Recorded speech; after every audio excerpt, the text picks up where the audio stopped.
Bonjour à tous, j'espère que vous allez bien. On se retrouve pour cette toute nouvelle vidéo et aujourd'hui nous nous retrouvons pour les activités insolites que nous pouvons faire au Québec en hiver, puisque le Québec est une très belle destination tant en hiver qu'en été.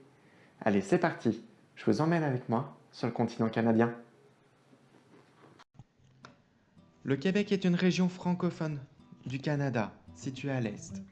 Elle est traversée par le fleuve Saint-Laurent et est la plus grande province du Canada.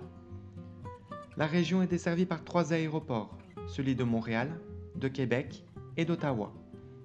Il faut comprendre environ 8 heures de vol entre Paris et Montréal, et il est également possible d'avoir des vols directs entre Lyon et Montréal. En principe, les routes sont plutôt bien dégagées, mais il n'est pas rare qu'il neige plusieurs jours d'affilée. Lorsqu'il neige autant, il est préférable de ne pas se risquer à prendre la route au Québec.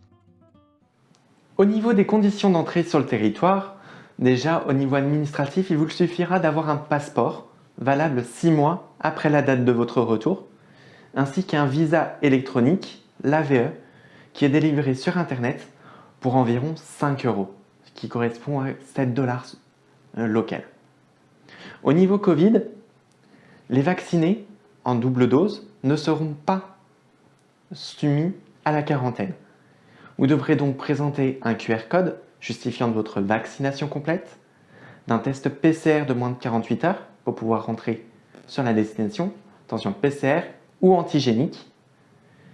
Vous devez bien évidemment être asymptomatique, soumettre des informations sur l'application ArriveCan et aussi vous soumettre à un test au hasard à votre arrivée dans l'un des aéroports de la destination. Première activité que nous allons découvrir, les excursions en chien de traîneau. Si vous aimez les chiens, vous aurez un grand plaisir en conduisant votre propre attelage le temps d'une randonnée. Vous ressentirez un grand sentiment de liberté à glisser avec vos chiens husky, heureux de vous guider à travers les décors féeriques de l'hiver canadien. De la simple initiation à l'excursion à la journée, il est possible de pratiquer cette activité un peu partout sur le territoire. Il est vrai que cette activité est chère. Il faut compter environ 150 $ par personne pour une excursion à la demi-journée.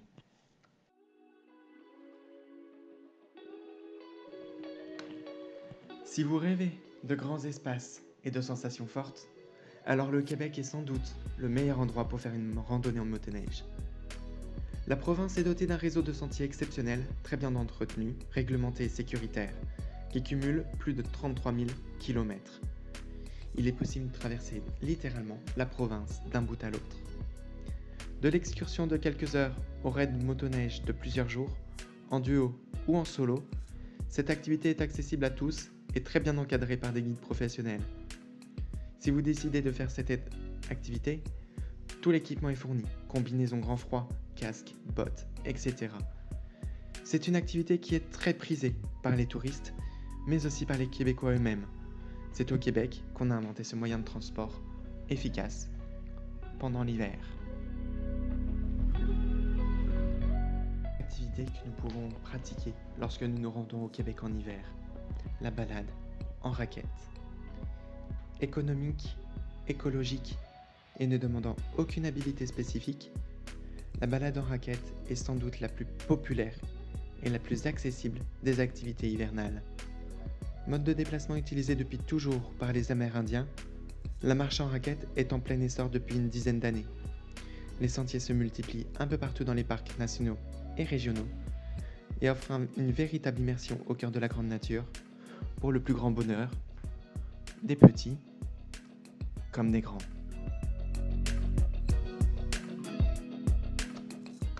Amateurs de glissade, cette activité est pour vous. Dévaler des pentes à bord d'une bouée, des tubes, est une activité privative avec des petites glissades et des pistes à couper le souffle pour les grands. Les centres de glissade sont équipés de télésièges et de tapis roulants pour remonter sans se fatiguer. On peut donc faire des glissades pendant des heures. Et pour ajouter encore plus de plaisir, on peut s'accrocher à plusieurs bouées ensemble, dévaler les pistes à bord d'un rafting sur neige, descendre la tête en avant et bien d'autres. Quelques places incontournables, Saint-Jean-de-Mata, le mont Tourbillon, le village vacances Valcartier, vous permettent de faire ce genre de glissade. Unique en Amérique, l'hôtel de glace est une véritable œuvre d'art entièrement faite de glace et de neige.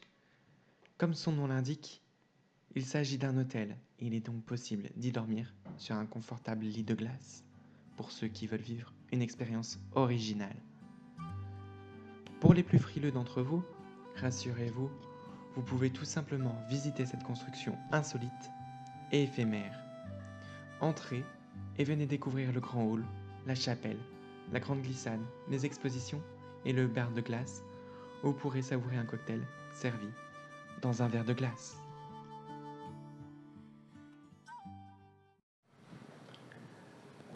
La monnaie locale, c'est le dollar canadien. 1 euro égale 1,43 $. Pour faire le changement de monnaie, comme d'habitude, faites dans un bureau de change en centre-ville et non pas à l'aéroport, puisqu'à l'aéroport, les frais de change sont énormément chers. Mais je ne vais pas y revenir, je vous ai déjà fait plusieurs fois ce petit topo sur le changement de monnaie. Au Canada, on roule à droite, donc ça ne change pas par rapport à la France. Et moi, en tant qu'agent de voyage, ce que je vous conseille, c'est de bouger, de faire un mini autotour au Québec et de visiter les 22 régions québécoises. Je ne vais pas vous les citer parce que 22 régions, c'est énorme. Et je vais essayer de faire une mini-série de vidéos prochainement sur les différentes choses à visiter par région au Canada. Et ce sera pareil pour beaucoup de destinations comme la France, l'Europe et les États-Unis par exemple. Mais ça, nous y reviendrons dans une prochaine vidéo. C'est ainsi que cette vidéo s'achève. Par celle-ci, je voulais vous montrer ce que l'on pouvait faire en hiver au Québec. Pas forcément des visites, des monuments, de la culture, mais vraiment des activités pour les grands et pour les petits. J'espère qu'elle vous aura plu, que vous aurez pu voir et découvrir cette belle région par ces activités. Merci d'avoir regardé cette vidéo.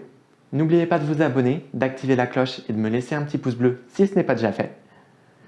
Et de me retrouver sur Instagram et sur TikTok pour avoir plus de contenu. Je vous souhaite de passer une excellente journée. À bientôt!